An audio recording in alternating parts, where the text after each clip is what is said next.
विषय आला तर प्रथमतः म्हणजे आमच्या गावामध्ये तर महत्त्वाचा भाग म्हणजे 5 भाग यामध्ये आपण भाषण केले। यानंतर जो काही व्हिडिओ येणार आहे तो व्हिडिओ असणार आहे बालसंस्कार शिबिर। याच्यामध्ये माझा जो काही एक्सपिरियन्स होता तो एक्सपिरियन्स कशा प्रकारचा होता। आतापर्यंत मी 3 बालसंस्कार शिबिर अटेंड केलेले आहेत, पण आतापर्यंत 4 बालसंस्कार शिबिर झालेले आहेत। पहिल्या बालसंस्कार शिबिरामध्ये मी अवेलेबल नव्हतो, उपस्थित नव्हतो, पण दुसऱ्या, तिसऱ्या आणि चौथ्या बालसंस्कार शिबिरामध्ये मी उपस्थित होतो आणि त्यामध्ये माझा आलेला एक्सपिरियन्स हा तुम्हाला पुढच्या व्हिडिओमध्ये पाहायला भेटेल। पण या व्हिडिओला बालसंस्कार 5व्यामध्ये मी असणार की नसणार त्या ठिकाणी हे सुद्धा तुम्हाला माहिती होणार आहे। धन्यवाद। Welcome to our YouTube channel माझी शाळा बोरकर सर। विद्यार्थी मित्रांनो, आपण आज या व्हिडिओमध्ये संचालन कशा प्रकारे करायचं, संचालनाचे महत्त्व काय, ह्या सर्व गोष्टी जाणून घेऊ। संचालन प्रथमतः म्हणजे व्हिडिओ जे काही आहे तर ते व्हिडिओ संचालनावरच असतं। संचालन कशा प्रकारे करायचं आणि सोबतच भाषण कशा प्रकारे द्यायचं ह्या गोष्टींवर असणार आहे। तर मी जे काही सांगणार आहे त्याच गोष्टी सत्य आहेत किंवा असत्य आहेत हे तुमच्या तर्कबुद्धीनुसार तुम्हाला ते ॲक्सेप्ट कराव्या लागतील। म्हणजेच या ठिकाणी जे मी सांगणार आहे तेच मुद्दे महत्त्वाचे असतील किंवा नाही हे नाही, तर तुम्हाला काय वाटते, तुम्हाला त्या मुद्द्यांचा जर अर्क जर पटत असेल तर ते मुद्दे तुम्ही तुमच्या जीवनामध्ये ॲक्सेप्ट करू शकता। प्रथमतः म्हणजे हा जो काही संचालन असेल किंवा भाषण असेल तर संचालन किंवा भाषण जर म्हटलं आपण की हे कुठून आलं किंवा याच्याविषयीचा व्हिडिओ आपल्याला तयार का करायचा आहे, ह्या महत्त्वाच्या गोष्टी झाल्या। भाषण असेल तर संचालन किंवा भाषण हा विषय आला कुठून, तर प्रथमतः म्हणजे आमच्या गावामध्ये बालसंस्कार शिबिर सुरू आहे आणि त्या बालसंस्कार शिबिरामध्ये खूप सारे मुलं भाषण देतात, काही मुलं संचालन करतात। तर त्यामधनं हे लक्षात आलं की आपल्या विद्यार्थ्यांना मला जेवढी माहिती आहे भाषणाबद्दलची असेल किंवा संचालनाबद्दलची असेल आणि ज्या पद्धतीने गाईड करता येईल त्या पद्धतीने गाईड करण्याचा प्रयत्न करतो। तर आपल्याला जसं भाषण द्यायचं झालं तर भाषण देत असताना काय करायला पाहिजे, तर आपलं जो काही बालसंस्कार शिबिर आहे त्या बालसंस्कार शिबिरामध्ये आपण बघितलं की आपले जे काही मुलं आहेत ते हातामध्ये कागद धरतात किंवा जे काही संचालन करणारे असतील तर ते सरळ सरळ संचालन वाचत असतात आणि ह्या जे काही गोष्टी आहेत ह्या गोष्टीच आपल्याला अवॉइड करायच्या, तरच आपण एक चांगला वक्ता बनू शकतो। आणि चांगला वक्ता बनण्यासाठी आपल्याला पहिले चांगला ऐकणे सुद्धा खूप महत्त्वाचे असते। म्हणजे कोणी जर काहीतरी सांगत असेल तर ते सुद्धा ऐकणे खूप महत्त्वाचे असते। म्हणजे याचा अर्थ असा नाही की मी तुम्हाला फोर्स करत नाही की हा व्हिडिओ तुम्हाला पूर्ण बघायचा आहे, पण पूर्ण जरी तुम्ही बघितला तरी तुम्हाला याच्यातून काहीतरी शिकण्यासारखं भेटणार आहे। Listen to understand, not to reply. म्हणजेच काय, तर आपण ज्यावेळी एखादा व्यक्ती जर आपल्याला काही माहिती जर देत असेल तर आपण ती माहिती काटेकोरपणे एकदम फोकसने ते ऐकायला पाहिजे।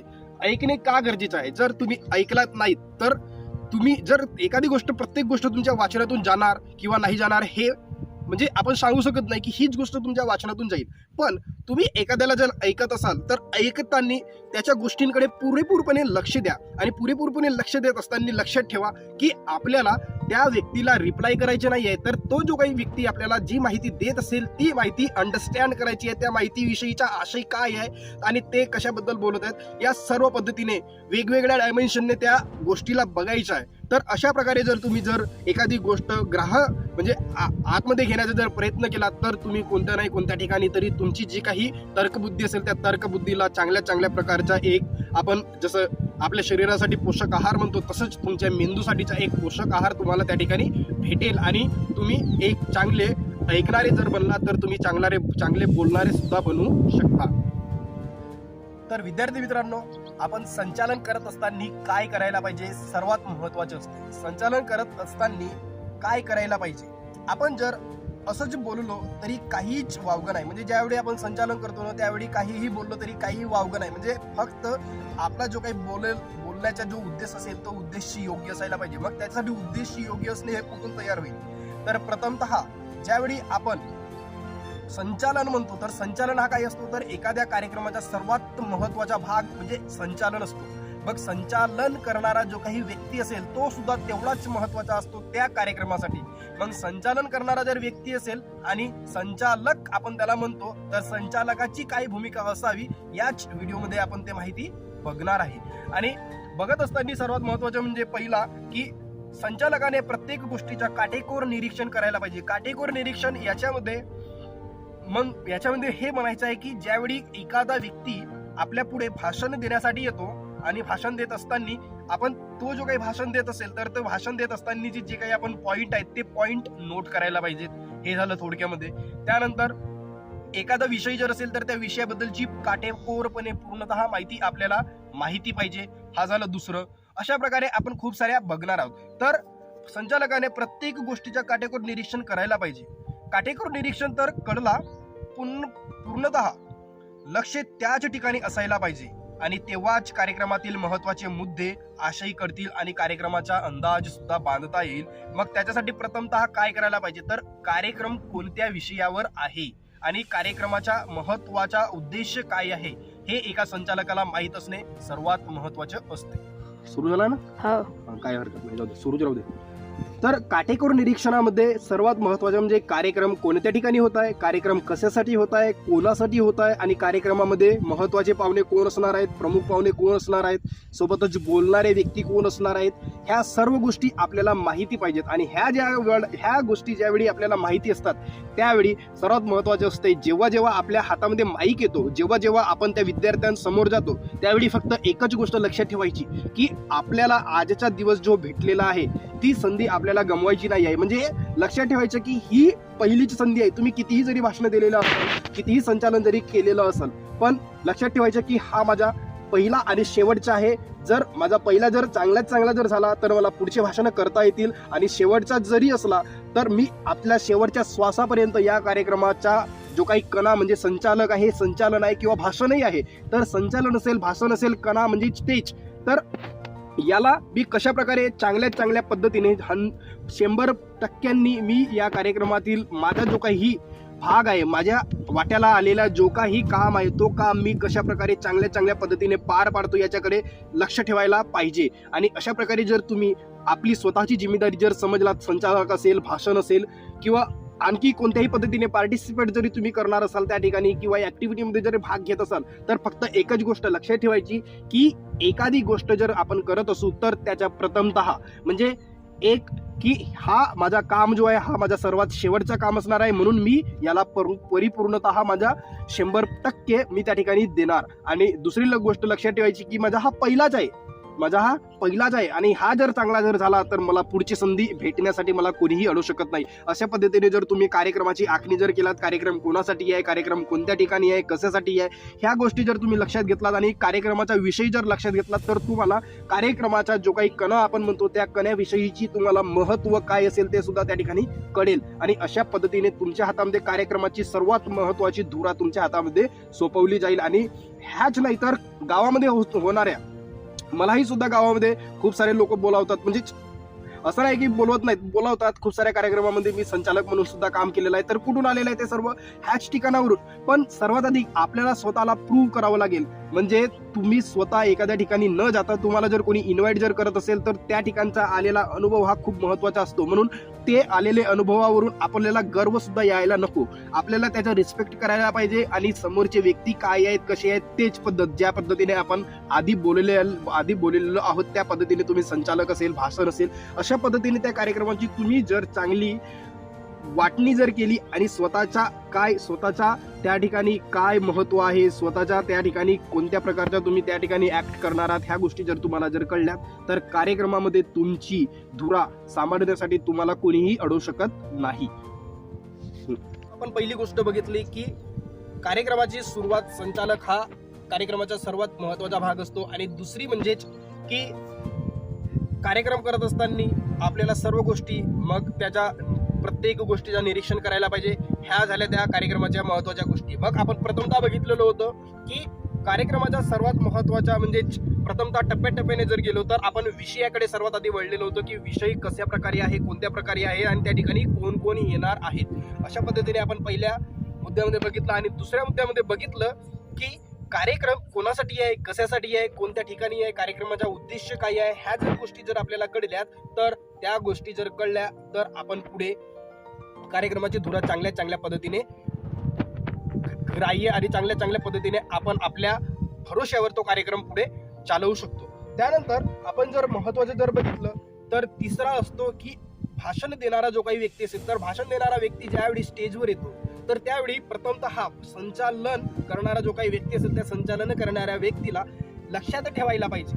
आता ह्या गोष्टी बघा, मी ह्या गोष्टी एकदम स्पिरिच्युअल आणि सुपेरिस्टिक पद्धतीने सांगत नाहीये किंवा ह्या ज्याला भाषण येतो किंवा ज्याला संचालन करता येते त्या व्यक्तींसाठीचा व्हिडिओ तर हा बनलेला नाही आहे. जो व्यक्ती सुरुवातीपासून कशा प्रकारे भाषण देण्याचं सुरुवात करेल त्या व्यक्तींसाठीचा हा एक छोटासा प्रयत्न आहे. तर लक्षात ठेवा की या ठिकाणी जे काही मी गोष्टी सांगणार आहेत त्या गोष्टीच केल्या पाहिजेत, ह्या महत्त्वाच्या नाही आहेत. पण त्यातील काही गोष्टी जर तुमच्या तर्कबुद्धीनुसार तुम्ही विचार करून जर ऍक्सेप्ट जर केला तर त्या ठिकाणी तुमचा सर्वात महत्त्वाचा फायदा म्हणजे भाषणात येईल आणि संचालनामध्ये होईल. त्यानंतर आपण तिसरा भाग बघत असताना त्यामध्ये मंचकावर ज्यावेळी एखादा व्यक्ती येतो, आता मंचकावर येणारा व्यक्ती आपल्या ओळखीचाच असतो, कारण आपण संचालन करतो शाळेमध्ये संचालन करतो, एखादा शिबिर असेल त्या शिबिरामध्ये संचालन करतो किंवा शाळेतील एखादा कार्यक्रम असतील त्या कार्यक्रमामध्ये आपण संचालन करण्यासाठी आपण तयार असतो. तर त्या ठिकाणी सर्वात महत्त्वाचं लक्षात ठेवायचे की आपण संचालन करणार आहोत, तर त्या ठिकाणी आपला मित्र भाषण देणारा म्हणून येणार आहे. तर या ठिकाणी हे लक्षात ठेवायचं की तुम्ही आणि त्याचा जो काही संबंध असेल तो मित्रतेचा त्या ठिकाणी असणार नाही आहे. हो, मित्रताही कधी खतम होत नाही आणि कधीही समाप्त सुद्धा होणार नाही आहे, ते एका बाजूला राहिलं. पण ज्यावेळी तुम्ही एखादा रोल ज्यावेळी प्ले करत असता त्यावेळी सर्वात महत्त्वाचं असते की त्या रोलला लागणाऱ्या जे काही रिक्वायरमेंट आहेत त्या रिक्वायरमेंट तुम्ही पूर्ण करायला पाहिजेत. आणि ज्यावेळी संचालन करतो त्यावेळी सर्वात महत्त्वाचं असते की एखादा व्यक्ती ज्यावेळी येतो तुमच्याकडे तर तो तुमचा मित्र नसतो किंवा शत्रूही नसतो, तर तो असतो एक भाषण देणारा आणि तुम्ही संचालन करणारे. तर या ठिकाणी लक्षात ठेवायचे की एखादा व्यक्ती ज्यावेळी येतो तर त्या व्यक्तीला माननीय श्री, कुमार, कुमारी अशा पद्धतीने हे चांगले जे काही प्रिफिक्स आपण याला म्हणू तर ते प्रिफिक्स लावण्याचा तुम्ही प्रयत्न करायचा. म्हणजे एखादा व्यक्ती जर येत असेल की माननीय राजेश कुमार हे आपल्या ठिकाणी येणार आहेत, माननीय योगेश तिवारी आपल्या ठिकाणी या ठिकाणी येणार आहेत फ्रॉम क्लास 10, म्हणजे अशा प्रकारे जर तुम्ही त्याच्या वर्गाविषयीची माहिती सांगितल्या किंवा त्याच्याविषयीची थोडी माहिती सांगितल्या तर काय वाटते की तो येणाऱ्या व्यक्तीला सुद्धा त्या सर्वात महत्त्वाचे असते की खूप चांगलं वाटते त्याला की माझ्याविषयीची एवढी माहिती यांनी सांगितलेली आहे. त्यानंतर जो आपल्या मंचावर येत असताना सर्वात महत्त्वाचे असते की मंचावर जर एखादा व्यक्ती जर आला तर त्याला थोड्या एकदम मृदू आवाजामध्ये, सॉफ्ट आवाजामध्ये त्याला म्हणा की बेस्ट ऑफ लक म्हणा. तुम्ही जर त्याला बेस्ट ऑफ लक जर म्हटलात तर त्याला असं वाटतं की आपण 20% जी काही पब्लिसिटी आपल्याला पाहिजे होती, 20% जो काही आपल्याला जे व्यक्ती आपलं भाषण ऐकत आहेत त्यांच्याबद्दलची जे काही त्याला आपुलकी असते की त्यांनी मला ॲप्रिशिएट करायला पाहिजे.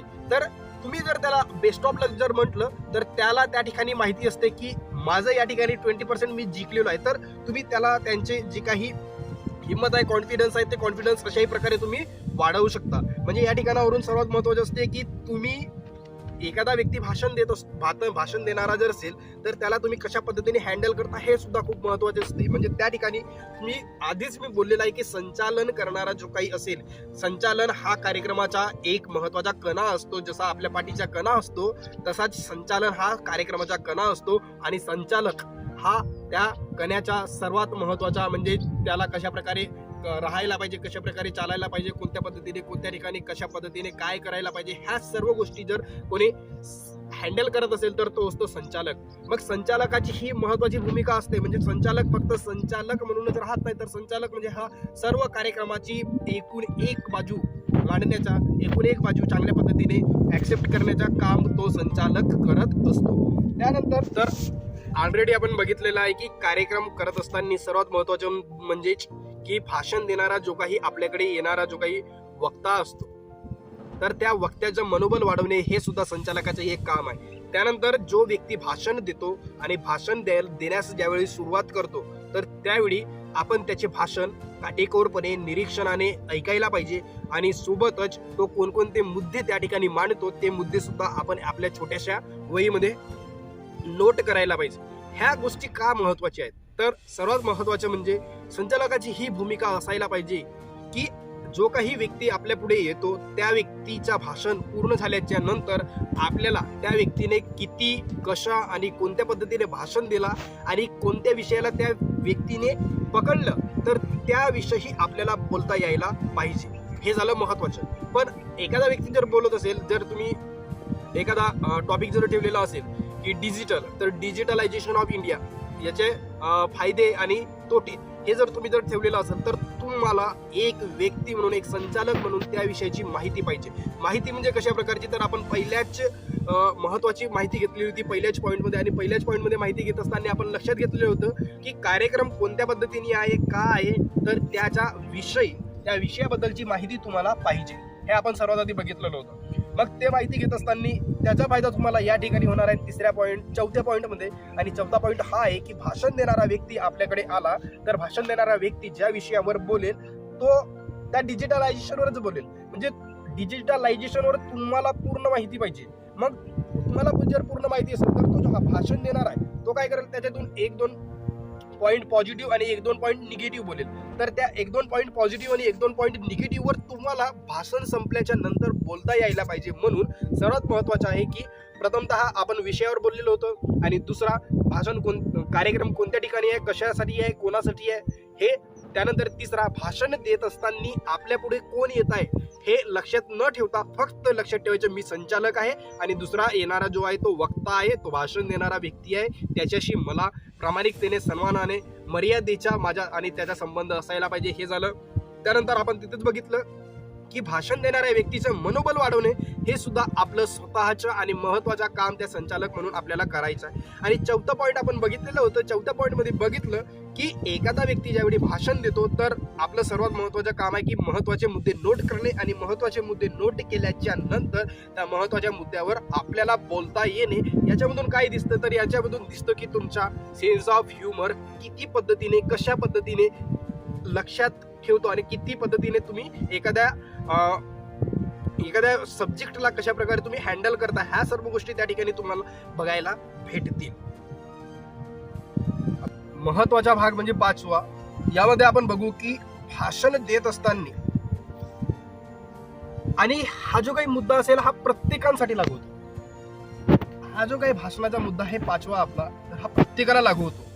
आपण संचालन करत असताना किंवा भाषण देत असताना प्रथम आपल्याला भाषणाला काय करायला पाहिजे, तर भाषण कशा पद्धतीने द्यायला पाहिजे, तर प्रथम आपल्या भाषणाला प्रश्न विचारा की हा भाषण याचा इतरांना काय फायदा होणार आहे किंवा इतरांना काय फायदा होईल. मग इतरांना किंवा मी जर हाच भाषण ऐकला असतो तर माझी भाषण देणाऱ्याकडून काय अपेक्षा असते. म्हणजे बघा की आपण ज्यावेळी भाषण देतो तर भाषण देत असताना सर्वात महत्त्वाचं आहे की भाषणाचा विषय काय आहे. भाषण देणाऱ्या व्यक्तींसाठी, संचालकांसाठी आपण या चौथ्या मुद्द्यामध्ये बोलू. तर भाषण देणारा व्यक्ती जर असेल तर सर्वात महत्त्वाचे ठेवायचे की जे काही समोरचे व्यक्ती असतील तर त्या व्यक्तींना या भाषणामधून काय घ्यायचं आहे. जर तुम्ही त्या ठिकाणी जर असता भाषण देणारे म्हणजे ऐकणारे, भाषण देणार नाही तर ऐकणारे ज्यावेळी जर तुम्ही असता तर तुमची अपेक्षा भाषण देणाऱ्याकडून काय असते. सर्वात आधी त्या अपेक्षा लिहून काढा की ह्या माझ्या अपेक्षा त्या भाषणातून असत्या. मग या अपेक्षेवर तुम्ही काम करा आणि त्या भाषणाचा जो काही विषय आहे त्या भाषणाच्या विषयाला क्वेश्चन करा की मी तुझ्या विषयावर जर भाषण दिलं तर त्या भाषणाने माझा फायदा काही आहे, सोबत इतरांचा फायदा काही आहे, तोटा काही आहे. तर या सर्व गोष्टी त्या ठिकाणी तुम्हाला लक्षात घ्यायला पाहिजेत. सोबतच सर्वसामान्य उत्तर जर आपण बघितलं तर सर्वसामान्य उत्तरामध्ये जर आपण बघतो तर भाषण देणाऱ्या व्यक्तीच्या तोंडातून शब्द उच्चार योग्य असायला पाहिजेत. सर्वात महत्वाचं असते की प्रोनाऊन्सिएशन खूप महत्वाचं असतं. त्यानंतर भाषण देणारा व्यक्ती स्वच्छ आणि नीटनेटका वस्त्र परिधान केलेला असावा. म्हणजेच काय तर आपण म्हणतो ना first impression is the last impression, ते महत्वाचं असते. तुम्ही खूपदा मलाही सुद्धा बघितलेलं असेल की एखादा कार्यक्रम असेल तर त्या ठिकाणी मी एकदम म्हणजे ज्या कार्यक्रमाची रिक्वायरमेंट असतो की कार्यक्रमामध्ये चांगले कपडे, आणि म्हणजे असं नाही की कपडे चांगले असायला पाहिजेत पण कपडे स्वच्छ असायला पाहिजेत, नीटनेटके असायला पाहिजेत, आणि तुमचा जो बिहेवियर आहे तो सुद्धा योग्य असायला पाहिजे. हे महत्त्वाच्या गोष्टी आपल्याला त्या ठिकाणी लक्षात असायला पाहिजेत. त्यानंतर भाषण देणारा व्यक्ती तर्कबुद्धी, वास्तविक आणि वैज्ञानिक दृष्टिकोन ठेवून भाष्य करणारा असावा. म्हणजे तुम्ही वायफळ गोष्टी बोलणाऱ्या नसाव्यात किंवा त्या वायफळ गोष्टी इतरांना हर्ट करतील किंवा इतरांच्या धर्मावर टीका करतील किंवा इतरांची जी काही बोललेले जे काही असेल तर त्या बोललेल्यांवर टीका करतील. जर तुम्ही एखाद्या व्यक्तीवर जर टीका जरी करत असलात तर मग त्याच्यात तुमच्याकडे तर्कबुद्धी, वस्तुनिष्ठ आणि वैज्ञानिक दृष्टिकोनानुसार तुमच्याजवळ त्या गोष्टीला टॅकल करण्यासाठी तुमच्याजवळ महत्त्वाचे मुद्दे असायला पाहिजे. त्यानंतर भाषण देणारा व्यक्ती कोणत्याही जात, धर्म, पंथ, लिंग आणि वंश यावर टीकाकार नसावा.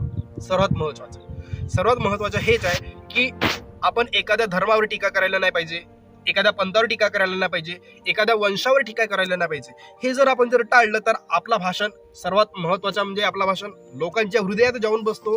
आणि वास्तविकतेवर बोलण्याचा प्रयत्न करा की वास्तविकतेमध्ये काय सुरू आहे आणि वास्तविकतेचा फायदा आपण कशा पद्धतीने घ्यायला पाहिजे, वास्तविकतेमध्ये कोणत्या पद्धतीने लोक डिस्ट्रॉय होत चाललेले आहेत, त्यांना आपल्याला कोणत्या पद्धतीने कशा पद्धतीने वळवायला पाहिजे, ह्या गोष्टी तुम्ही आपल्या भाषणामध्ये वास्तविकता रिअलिस्टिक भाषण तुमचं असायला पाहिजे. आणि सर्वात महत्त्वाचं भाषण देताना मुख्य म्हणजे पाठांतर असणं महत्त्वाचं आहे.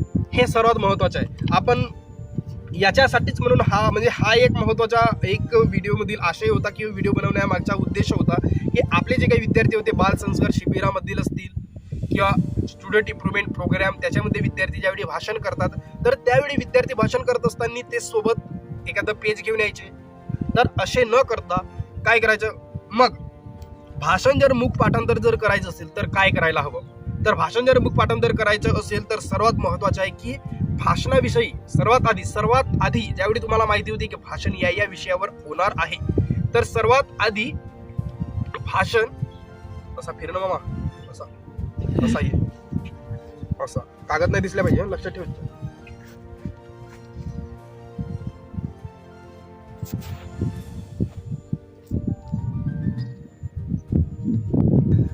आता आपला जो काही पाठांतर कशा प्रकारे असायला पाहिजे, तर कार्यक्रमामध्ये ज्यावेळी आपण संचालन करतो, भाषण करतो, संचालकाने सुद्धा त्याचे जे काही पेजेस असतील तर ते पेजेस त्याने त्या डायसवर त्यांना परिपूर्णतेने त्यांना डायस तर अवेलेबल असतो, तर त्या डायसवर तो ठेवतो सुद्धा. संचालक करणाऱ्याला जे काही आहे तर भाषण त्याला पाठांतर ठेवावं लागत नाही. संचालकाला त्या ठिकाणी संचालन करत असताना फक्त संचालकाला सुरुवात कार्यक्रमाची कशी असेल, कार्यक्रमामध्ये प्रमुख पाहुणे कोण येणार आहेत आणि प्रमुख पाहुण्यांची नावे, आणि जर एखाद्या पदावर असतील तर त्या पदाविषयीची माहिती, हे झालं कार्यक्रमाची सुरुवात कशा पद्धतीने केली जाईल, कार्यक्रमामध्ये कोणकोणते मुद्दे आपल्याला काय छेडायचे आहेत, काय कार्यक्रम कोणत्या विषयावर आहे, कोणत्या ठिकाणी आहे, कसा आहे, काय आहे, कोणासाठी आहे, हे सर्व मुद्दे फक्त सुरुवातीला संचालकाला ह्या गोष्टी पाठांतर ठेवाव्या लागतील, फक्त ह्या पाठांतर ठेवावे लागतील. आणि आपल्या कार्यक्रमाला जे प्रमुख अतिथी म्हणून ज्यावेळी आपल्या कार्यक्रमाला येतात तर त्या ठिकाणी लक्षात ठेवायचं की ही प्रमुख अतिथी त्यांची नावे तुम्हाला माहिती पाहिजेत, महत्वाचं. आणि नावे माहिती झाल्याच्या नंतर मग त्यानंतर हा झाला तुमचा तिथपर्यंतचा प्रवास संचालकाचा. मग त्यानंतर एखादा व्यक्ती पुढे येतो, भाषण कशा प्रकारे करतो त्याच्यावर तुम्हाला नंतर बोलायला यायला पाहिजे. मग त्या ठिकाणी तुम्हाला आता त्या ठिकाणी जसा भाषण देणारा व्यक्ती असतो तर भाषण देणारा व्यक्ती महत्वाचे मुद्दे त्याने जे लिहिलेलं असेल त्यावर तो बोलतो, पण संचालकाला असं करता येत नाही. संचालकाला काय करावं लागतं, तर भाषण देणारा व्यक्ती आहे त्याच्यानुसार स्वतःचा सेन्स ऑफ ह्युमर वापरून तो कोणत्या मुद्द्यांना छेडतो त्या मुद्द्यांना धरून भाषण खतम झाल्याच्या नंतर त्याला बोलायचं असतं. म्हणजे या ठिकाणी संचालन करणाऱ्या व्यक्तीसाठी एक प्रॉपर स्क्रिप्ट त्या ठिकाणी बनलेली नसतो, ज्या पद्धतीने भाषण देणाऱ्या व्यक्तीसाठी प्रॉपर स्क्रिप्ट तयार करता येतो. फक्त संचालन करणाऱ्या व्यक्तीसाठी प्रॉपर स्क्रिप्ट आपण कार्यक्रमाची सुरुवात कशा पद्धतीने होईल, कार्यक्रमामध्ये कोण येणार आहेत, इथपर्यंत आपण करू शकतो. आणि ज्यावेळी कार्यक्रमात पहिला भाषण सुरुवात होतो त्याच्यानंतरच्या संचालकासाठीच्या स्क्रिप्ट तयार करणे खूप कठीण काम आहे. ओके, मग या ठिकाणी संचालकाची भूमिका हेच असायला पाहिजे की भाषण देणारा व्यक्ती आहे त्याच्या जवळचे मुद्दे उचलायचे, त्याचा भाषण समाप्त झाला की त्या मुद्द्यावर 1 मिनिट 2 मिनिट बोलायचं आणि पुन्हा दुसऱ्याला भाषण करण्यासाठी प्रचारणासाठी त्याला आमंत्रित करायचं. अशा पद्धतीने संचालकाचं काम आहे. मग भाषण देणारा व्यक्ती आहे तर याला मुख पाठांतर कशा प्रकारे करायला पाहिजे किंवा मुख पाठांतर कसं होईल हा सर्वात महत्वाचा मुद्दा. कारण आपण जेवढे प्रोग्राम आतापर्यंत मी बघितलेले आहेत किंवा केलेले आहेत तर त्या ठिकाणी मी बोलत असताना कशा पद्धतीने बोललो किंवा मी कुठेही असा कागद घेऊन बोललेलो नाही. आणि म्हणजे जेव्हाही मी सुरुवातीला म्हणजे माझ्या सर्वात महत्त्वाचं जर बघितलं तर मी ज्यावेळी प्रथम भाषण केला किंवा प्रथम पब्लिकमध्ये ज्यावेळी मी बोललो किंवा विद्यार्थ्यांसमोर बोललो, पब्लिक स्पीच म्हणू त्याला, तर विद्यार्थ्यांसमोर ज्यावेळी मी बोललो त्यावेळी मी माझ्या वयाच्या 20व्या वर्षी बोललो. म्हणजे मी त्याआधी कधीही 2 ते 3 व्यक्तींसमोर कधीही बोलत नव्हतो.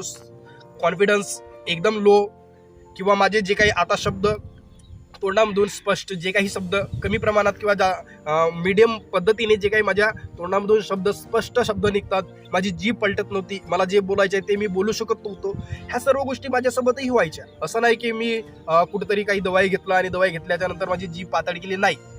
तुम्हाला जर सांगेन की माझी जीभ एवढी लवचिक का झाली किंवा मी एवढ्या स्पीडने का बोलतो आणि कसं काय बोलतो किंवा हे कसं काय शक्य झालं हे जर सांगितलं तर तुम्हाला हसा सुद्धा येईल, पण ते मी या ठिकाणी एनक्लोज करणार नाही. ते कधीतरी जर कार्यक्रमामध्ये जर विचारलं एखाद्या कोणी तर त्या ठिकाणी मी ते सांगेन, पण या ठिकाणी आपला तो विषय नाही. आपला विषय हा आहे की मूक पाठांतर ठेवून कार्यक्रम कसं द्यायचं किंवा भाषण कसं द्यायचं आणि मूक पाठांतर का महत्वाचं असतं. जर आपल्याला भाषणामध्ये स्वतःचा जर प्रभाव पाडायचा असेल तर आपण याच्या आधी जे बघितलेलं आहे की सर्व गोष्टी म्हणजे आपण याच्या आधी बघितलं की कार्यक्रमाला जाताना कसं राहायचं, कार्यक्रमामध्ये आपला स्वतःचा बिहेवियर कसा असायचा, कार्यक्रमामध्ये कोणत्या मुद्द्यांना पकडायचं, कोणत्या मुद्द्यांवर टीका करायची, कोणत्या मुद्द्यांवर टीका करायची नाही. टीका करत असताना मग आपल्याजवळ तर्क, वस्तुनिष्ठ आणि वैज्ञानिक दृष्टिकोन असायला पाहिजे. ह्या गोष्टी आपण बघितलं.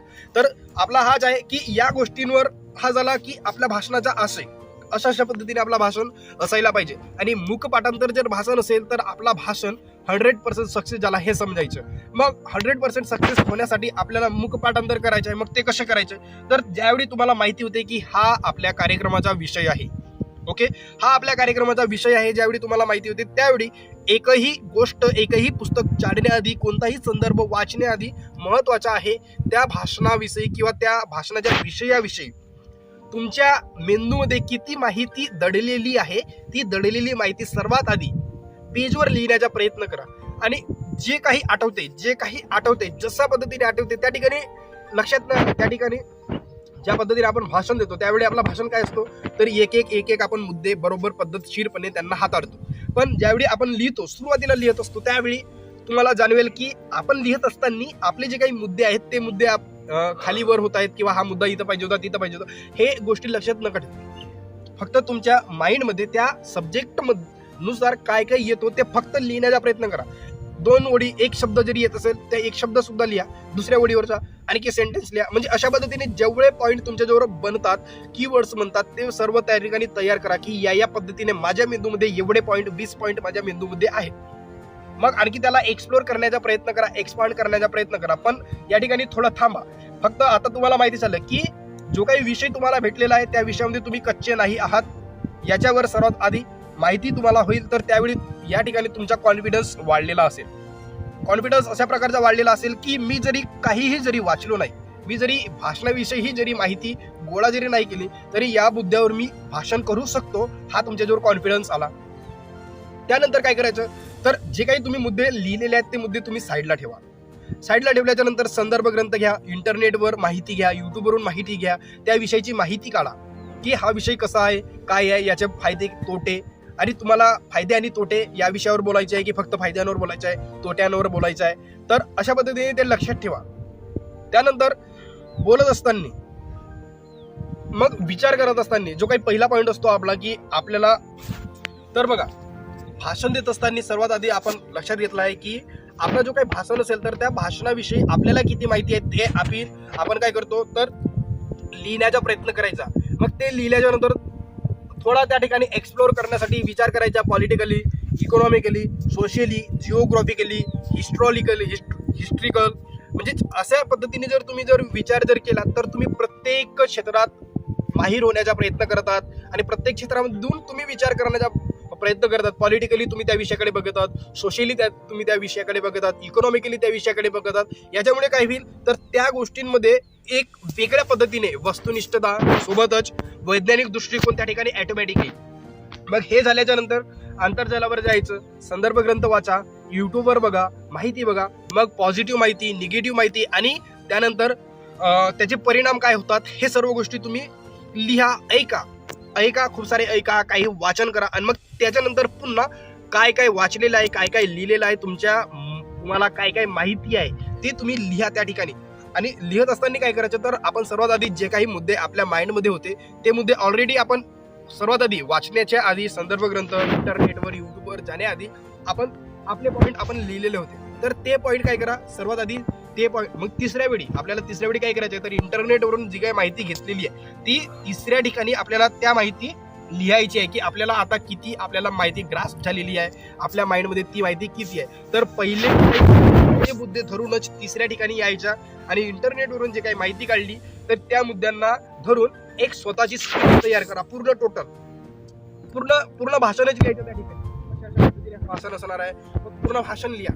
मग भाषण लिहिल्याच्या नंतर आता तुम्हाला माहिती झालं की आपला भाषण तयार झालेला आहे. आता भाषण तयार झालेलं आहे तर त्या ठिकाणी काय करा, त्याला पुन्हा वाचा, 2 ते 3 वेळा वाचा, आणखी पुन्हा लिहिण्याचा प्रयत्न करा. जर तुम्ही प्रयत्न आता जरी केलात, फक्त आता जर या पद्धतीने जर तुम्ही भाषणाची जर तयारी केलात तर जे काही पुढचे म्हणजे हे प्रयत्न कितीपर्यंत करावे लागतील, 1 किंवा 2 भाषणांपर्यंत तुम्हाला ह्या अशा पद्धतीने प्रयत्न करावे लागतील. मग ज्यावेळी तुमच्याजवळ कॉन्फिडन्स आला, तुम्हाला माहिती आहे की माझ्या माइंडमध्ये ह्या गोष्टी असतात, त्या गोष्टींविषयीची माहिती आणि 1-2 पुस्तकं जर वाचल्या आणि ते वाचल्याच्या नंतर तुम्हाला मग स्क्रिप्ट तयार करणे आणि स्क्रिप्ट लिहिणे हे महत्त्वाचे असणार नाहीये.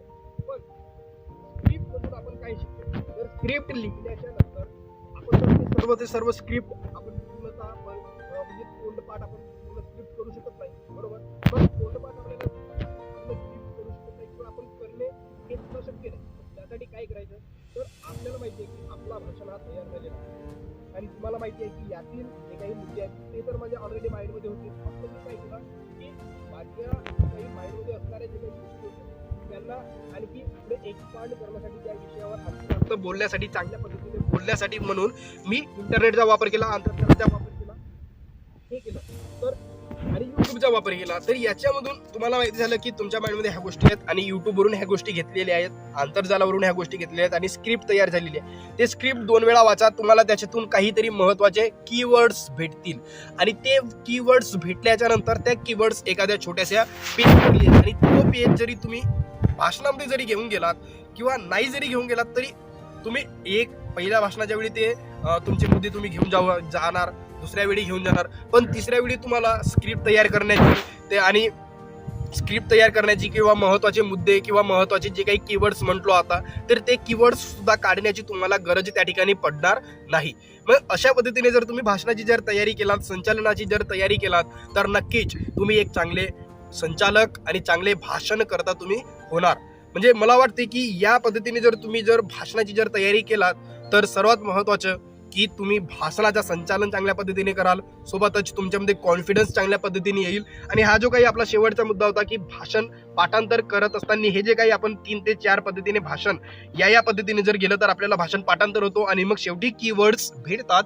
तर ते कीवर्ड्स भेटत असताना तुम्हाला लक्षात येईल शेवटी म्हणजे पहिला भाषण झाला, दुसरा भाषण झाला, तिसऱ्या भाषणाच्या नंतर तुम्हाला असं लक्षात येईल की मला आता फक्त कीवर्ड्स लक्षात ठेवण्याची गरज आहे. ते कोणत्या ठिकाणी लिहिण्याची गरज नाहीये किंवा कोणत्या ठिकाणी असं काहीतरी कारोबार करण्याची गरज नाहीये की चिठ्ठी खिशात ठेवणे. ह्या गोष्टी तुम्हाला त्या ठिकाणी कराव्याच लागणार नाही आहेत, पण या गोष्टींचा तुम्हाला कुठे नाही कुठेतरी फायदा होईल असं मला वाटते. आणि या पद्धतीने जर तुम्ही भाषणाची जर तयारी केलात, संचालनाची जर तयारी केलात तर तुम्ही चांगले वक्ता बनाल अशी मला आशा आहे. या व्हिडिओला तुम्ही पूर्ण बघितलं आणि या व्हिडिओतून तुम्हाला काय शिकायला भेटलं, तुम्हाला या व्हिडिओमध्ये आणखी काय इम्प्रूव्हमेंट व्हायला पाहिजे होती, ह्या सर्व गोष्टी जर तुम्ही कमेंटमध्ये जर सांगितला आणि या व्हिडिओला जास्तीत जास्त प्रमाणामध्ये त्या तळागाळातल्या विद्यार्थ्यांपर्यंत जर पोहोचवला की ज्याला भाषण करता येत नाही, आपण इच्छा आहे की भाषण करायचं आहे, मग भाषण करत असताना कशा प्रकारे काय करायला पाहिजे ह्या गोष्टी आतापर्यंत मलाही सुद्धा कोणी सांगितलेल्या नाही आहेत आणि ह्या सुद्धा गोष्टी मी माझ्या प्रोग्राम्स मध्ये सुद्धा बघितलेला आहे. म्हणून हा एक छोटासा व्हिडिओ म्हणून त्या ठिकाणी मी त्या विद्यार्थ्यांसाठी देतो की जे विद्यार्थी कॉन्फिडंट नाही आहेत पण त्यांना भाषण द्यायचं आहे, ज्या विद्यार्थ्यांना वाटते की मी कॉन्फिडंट आहे पण मला पाठांतर होत नाही, त्या विद्यार्थ्यांसाठी सुद्धा हा व्हिडिओ आहे. तर अशा तळागाळातल्या विद्यार्थ्यांपर्यंत हा व्हिडिओ तुम्ही पोहोचवाल अशी मी आशा करतो आणि मी या ठिकाणावरून रजा घेतो. धन्यवाद.